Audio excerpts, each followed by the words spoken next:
Shalom, good morning. How are you this morning? Teacher harap kalian dalam keadaan sehat ya. Pagi ini teacher akan memaparkan materi kita, yaitu buku tematik halaman 67 sampai halaman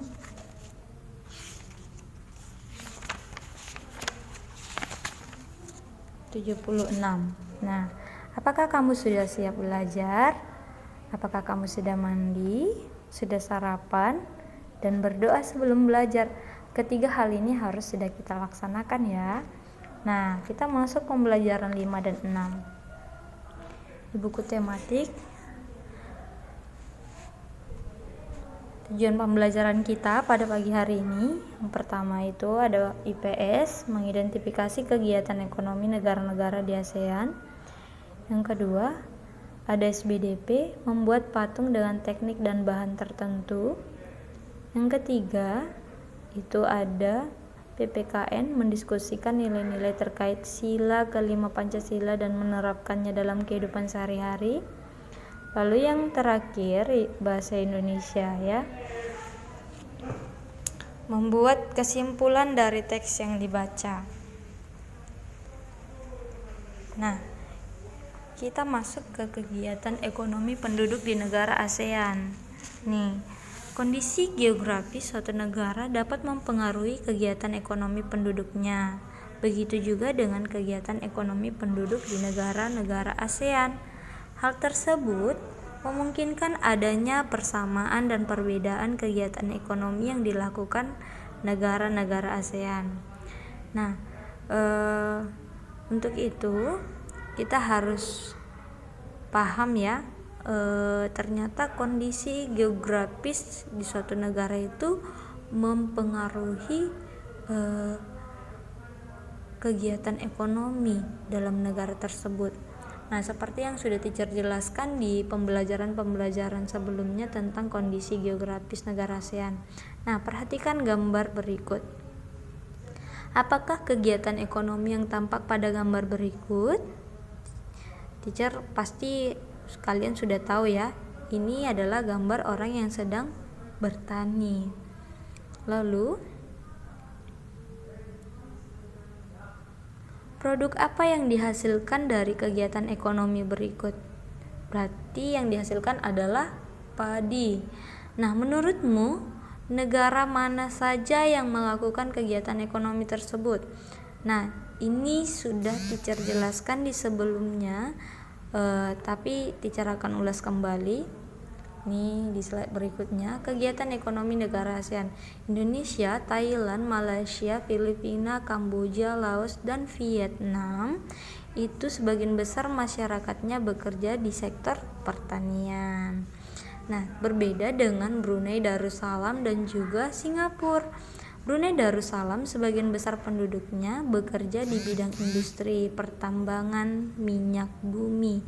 Sedangkan Singapura, kegiatan ekonomi utama penduduknya adalah di bidang jasa perbankan, perindustrian, dan juga perhubungan. Nah, sampai situ teacher harap kalian sudah paham ya. Lalu kita masuk membuat patung dengan teknik dan bahan tertentu, yaitu teknik memahat dan teknik mengukir, sudah teacher jelaskan di pembelajaran sebelumnya. Lalu kita masuk ke teknik berikutnya, yaitu teknik butsir dan mencetak.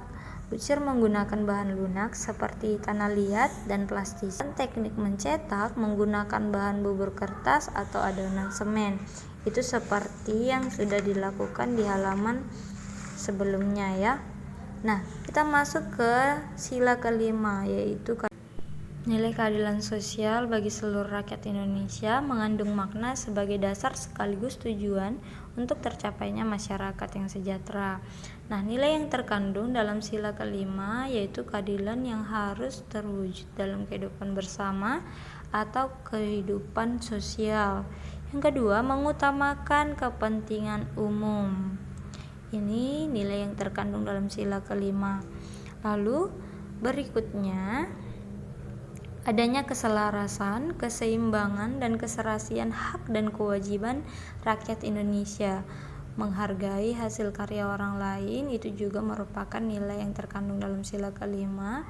Menjunjung tinggi harkat dan martabat manusia.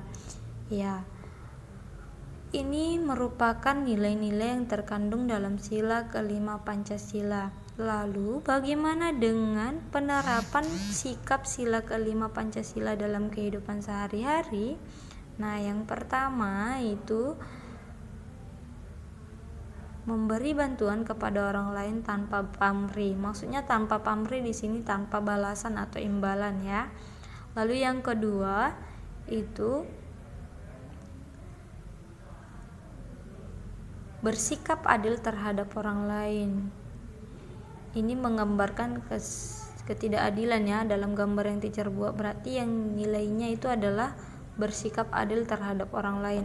Kemudian berikutnya adalah ini gambar orang yang sedang bekerja keras. Berarti contoh penerapannya adalah suka bekerja keras. Lalu yang terakhir itu adalah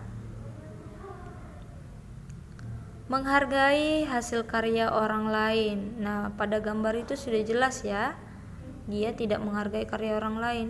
Nah, cara menentukan kesimpulan sekarang. Ini sudah teacher jelaskan kemarin, membacanya, terus menentukan informasi, terus menghubungkan gagasan pokok dan informasi menjadi satu pernyataan. Kesimpulan, suatu teks dibuat untuk menggambarkan pokok permasalahan. Dan kesimpulan juga dibuat menggunakan bahasa sendiri. Nah, di sini teacher buat tugasmu, nanti boleh di skip atau di pause videonya supaya bisa melihat tugas yang teacher berikan. Mungkin itu saja yang bisa teacher sampaikan pagi hari ini. Semoga bermanfaat ya. Tuhan Yesus memberkati. Shalom.